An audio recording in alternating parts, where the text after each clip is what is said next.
Bizda navbatdagi savol. Savolimiz ko'rinmayotgan bo'lsa, o'sha to'plamingizga qarashingizni so'rayman, chunki qarab turmasangiz savolni tushunmaysiz. Rux, magniy va mis qotishmasi kislorod oqimida qizirilganda aralashma massasi 9,6 grammga ortdi deyapti. Demak, biz reaksiyani yozib olishimiz kerak. Rux kislorod bilan reaksiyaga kirishganda rux oksidi hosil bo'ladi. 2 qo'yamiz, bu yerga ham 2 qo'yamiz.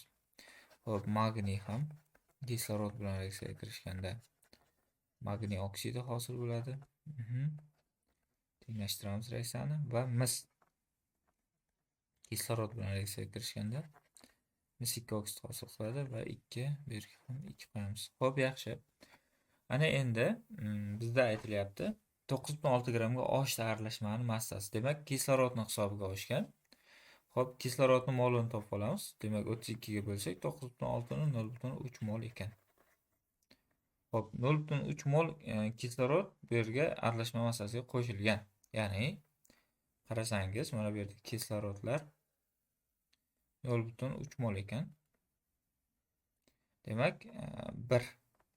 Xo'p, hosil bo'lgan dastlabki aralashmani molini topish uchun bizga qarasangiz 2 ga 1 reaksiyaga kirishgan va biz bundan dastlabki aralashmani 0,6 mol deb olsak bo'ladi. Demak,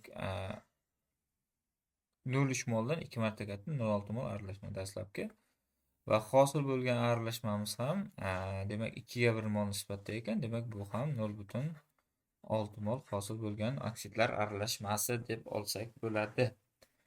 Endi davom ettiramiz. Mahsulotlar qisman ishqorda eriydi. Demak, mahsulotlarimiz ichida bizda amfoter oksid bor. Demak, amfoter oksid bu rux oksid. Rux oksidga kaliy gidroksid qo'shamiz. Eritmasini ishqor eritmasi eriydi deyapti. Bizda hosil bo'ladi kaliy 2 rux OH dan 4 ta. Ya'ni kompleks birikma hosil bo'ladi. Kaliy gidroksidning yoniga 2 qo'yamiz. Xo'p, kaliy gidroksidni bizga millilitrini beryapti, eritmasini, zichlligini va foizini beryapti. Demak, bizga kaliy gidroksid massasini topib, keyin molini topishga imkoniyat beradi. Demak, molini birdan topadigan bo'lsak, mana bu yerdan buning uchun biz nima qilamiz? Buning uchun biz o'sha 40 millilitrni ko'paytiramiz 1,4 ga, ko'paytiramiz 0,, ya'ni 40% 0,4 massa urishga bo'lamiz shuni 56 ga. Teng bo'ladi bizda javobimiz 0,4 mol. Xo'p, 0,4 mol kaliy gidroksid bilan rux oksidning molini topib oladigan bo'lsak 0,2 mol rux oksidi ekan. Demak, bu yerga qarasangiz 2 ga 2 reaksiyaga kirishgan 0,2 mol rux oksiddan oksidimiz 0,2 mol ruhdan hosil bo'lgan deb hisoblab olamiz. Endi davom ettiramiz. Shuncha miqdordagi dastlabki qotishma bilan 0 ehtimol xlorid kislota ta'sirlashadi deb bizga savol qo'yilyapti. Savol davomi. Shunda dastlabki aralashmamiz rux, magniy va mis. Demak, necha mol edi? Bizda dastlabki aralashmamiz 0,6 mol edi.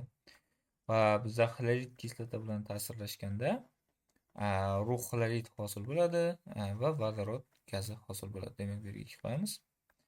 Hop, magniy ham xlorid kislota bilan reaksiyaga kirishadi. Magniy xlorid hosil bo'ladi va vodorod hosil bo'ladi. Ana mana shunaqa. Mis reaksiyaga kirishmaydi. Va bizda boya aytganimdek, demak 0,2 mol rux oksidi 0,2 mol ruhdan hosil bo'lgan. Demak, ruhimizning moli 0,2 mol ekan. Va shundan xlorid kislotani molini topadigan bo'lsak 0,4 mol reaksiyaga kirishgan rux bilan. Jami bizda 0,7 mol xlorid kislota berilyapti. Shundan 0,3 moli magniy bilan reaksiyaga kirishgan. Xo'p, magniy bilan reaksiyaga kirishganda magniyning molini topib oladigan bo'lsak, magniyning moli 0,15 mol bo'ladi. Xo'p, yaxshi. Va misga qanchasi qoladi deb savol qo'yilsa, 0,6 dan ayirib tashlaymiz. Ikkalasini qo'shsak 0,35 ni. Bizda 0,25 mol mis metalli ekan dastlabki aralashmada. Demak, bizga aytilyapti, qotishmadagi misning massasini toping deb bizga savol qo'yilyapti. Birinchi savolimiz. Birinchi savolimizga javob quyidagicha. Demak, mis massasi 64, mol esa 0,25 mol bo'ldi. Ko'paytirib yuboradigan bo'lsak 16 gramm bo'ladi. Xo'p, 16 grammimiz bizda qaysi javobda turibdi? F javobda turibdi. F javob. Ikkinchisi. Xo'p, amfoter metalldan qancha gramm oksid hosil bo'ladi? Demak, bu yerda rux oksidni so'rayapti. Rux oksidimiz bu yerda 0,2 mol turibdi. Mana buni so'rayapti. 0,2 ni ko'paytiramiz.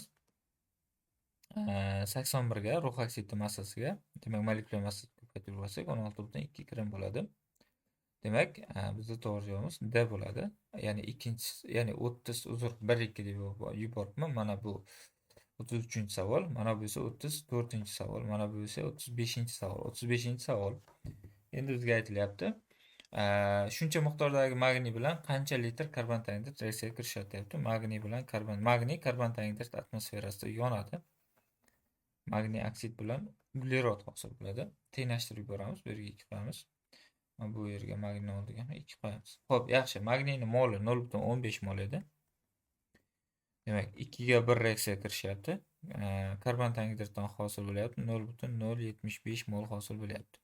Va biz buni 22 4 ga ko'paytirib yuboramiz. Normal sharoitda hajmini so'rayapti. 1,68 litr hosil bo'ladi. Bizga to'g'ri javobimiz 35 ga B bo'ladi.